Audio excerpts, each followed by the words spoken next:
أعوذ بالله من الشيطان الرجيم. بسم الله الرحمن الرحيم.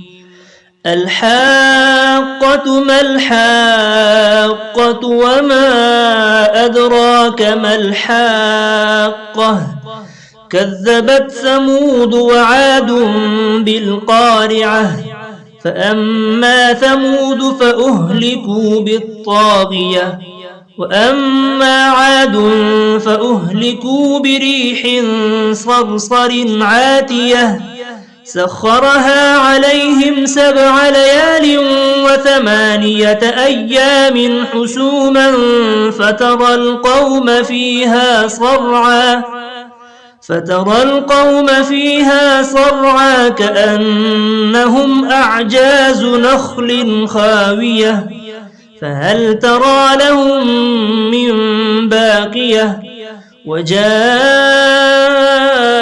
فرعون ومن قبله والمؤتفكات بالخاطئة فعصوا رسول ربهم فأخذهم أخذة رابية.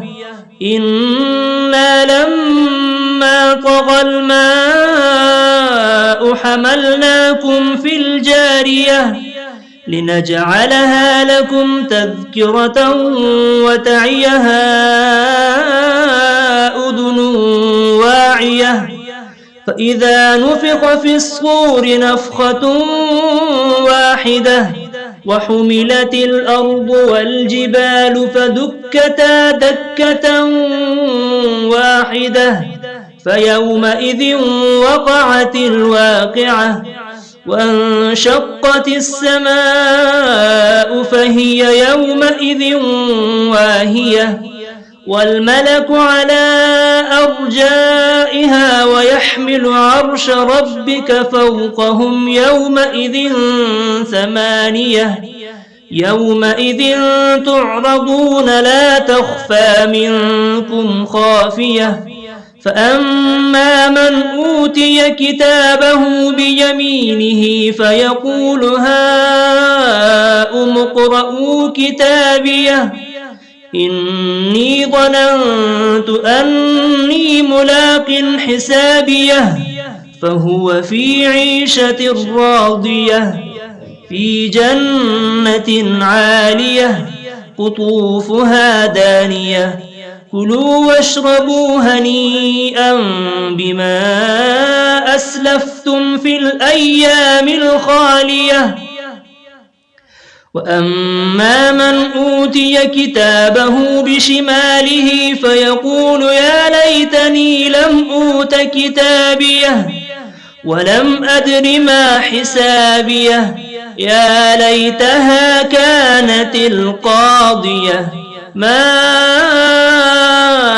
أغنى عني ماليه هلك عني سلطانيه خذوه فغلوه ثم الجحيم صلوه ثم في سلسلة ذرعها 70 ذراعا فاسلكوه إنه كان لا يؤمن بالله العظيم ولا يحض على طعام المسكين فليس له اليوم هاهنا حميم ولا طعام إلا من غسلين لا يأكله إلا الخاطئون. فلا أقسم بما تبصرون وما لا تبصرون إنه لقول رسول كريم وما هو بقول شاعر قليلا ما تؤمنون ولا بقول كاهن قليلا ما تذكرون. تنزيل من رب العالمين ولو تقول علينا بعض الأقاويل لأخذنا منه باليمين ثم لقطعنا منه الوتين فما منكم من أحد عنه حاجزين وإنه لتذكرة للمتقين وإنا لنعلم أن منكم مكذبين